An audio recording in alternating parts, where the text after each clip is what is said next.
Okay, well, hello and welcome to part 2 of this series of videos on how to use LCDJ. In part 1, I went over all the basics of using the players, working with playlists, and switching between them, using the search feature, what the history is about, and using the play queue in conjunction with the players, and also switching between auto and manual play mode. I believe I went over. If you haven't seen that video already, I'll provide a link right up here at the top of the right corner of your screen or of this video, which should be already up there right now. Okay, for part 2, I already said I was going to cover sound effects and plugins. Plugins we'll start with is basically these are Winamp plugins for the old Winamp player. That'll actually this provides a way to use them inside of LCDJ. Now you can only generally use one plugin at a time, and you can only use it on either local audio or audio going to a server or an encoder. That's just the nature of the way this particular software works. I cannot get those plugins to work on multiple streams at a time. That is to say, on encoders as well as local audio. Excuse me. If you click on the little folder icon there, you'll see that it'll automatically go in here into the plugins folder, which is inside of the main folder of the software here. The MFX2 DSP is actually a program or a plugin that will allow you to connect multiple plugins, which is why I've been kind of including it here. Let's see, I'll just use that, select that, and you might have noticed this NEQ. This is an equalizer, but I don't select it because I have the Much Effects, which actually is running this one inside of it. And I'll show you that here in just a second. So I have to select either local or encoder for what I want the plugin to work on.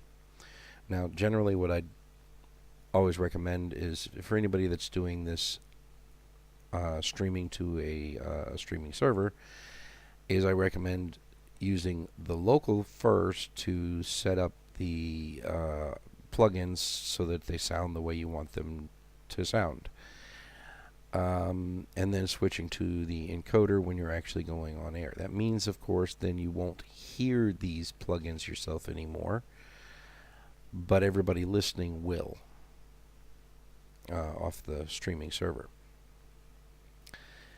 So once you have that selected, local or encoder, then you just go ahead and click Load DSP, and you'll see it loaded up the Much Effects plugin here, which has inside of it the 250 band equalizer, which was the other one that I showed you from here. This one here is this plugin. So, and with this you can then, you can always go in, you can also just add more.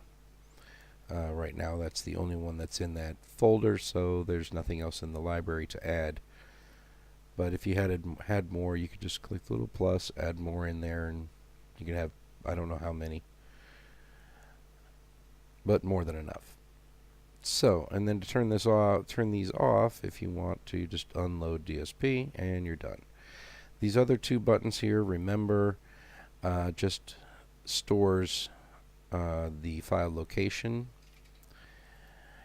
in the program, so that you don't have to always select it here, and it stores whatever the DSP is that you had in there. It stores that in file there, so it knows which DSP you want as basically a default. Now, the open on startup means, of course, that it loads the DSP when the software first starts. So it's automatically comes on. That's pretty much all there is to those things. Again, some people use it, some people don't, and it's there if you need it or just want to use it. Try it out. So, moving on to sound effects. Now, sound effects are things like jingles here. See if I selected my jingles folder that I get one file show up and the rest of these all say empty. And that is because in this folder, which is what I have open right here, if you see the SFX folder there and open that up, you'll see that there is a folder called jingles. And that corresponds with what is in this pull down menu. Inside of the jingles folder, you'll see that I have one file called bmrjingle.mp3. But on here it says jingle number 1. Well, that's because if you go in here and you go to the properties, you'll see in the details the title is jingle 1. Now this is the mp3 tag information, which you can edit right here. And yeah, that's where it's getting that information from. The length of the file, or the length of the audio clip, is 6 seconds in this case, which is going to be down here. Now, I'm going to turn this down so it doesn't hurt my ears. If you click on it, you'll see that the time starts counting down here, so you know when the jingle is, how long the jingle has to go. And then it just ends when it's done, and that's it. Now you can also just, you can pause it and start it, stop and start it over and over again, however you want. Now, these are laid out in a specific fashion, probably not the greatest way to lay them out, but they're laid out like a telephone is, with the number pad 1, 2, 3, 4, 5, 6, 7, 8, 9, and 0. And the reason for that is because you can actually push just a number on your keyboard to play the jingle. So instead of clicking, I'm going to reach over here and push the number 1, and you'll see that my jingle just played. Yeah, number 2 would play number 2, 3 would play 3, and so on, but since there's nothing in there, of course it's not going to do anything. Now, for this pull down menu, like I said, this jingles is actually the folder inside of my SFX folder, and it's called jingles. Now, I can go in here and I can add more folders, as many as I want. They will show up in here once you reload the program. Or if you want to just create them from here, you can click there, and say I'll type ads. Maybe I've got some advertisements from sponsors or whatever I want to put in a certain folder, and hit create, and it'll not only add the folder over here, it will also add it right away to the list, and this will be in alphabetical order, just as anything in here will be in an alphabetical order.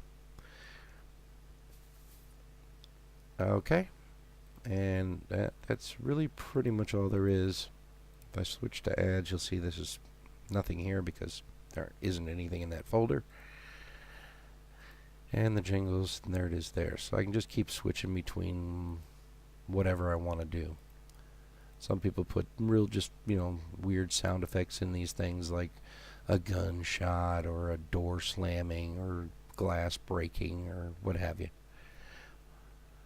Just old style fun stuff people do sometimes. Anyway, that's pretty much all there is to the sound effects and the plugins.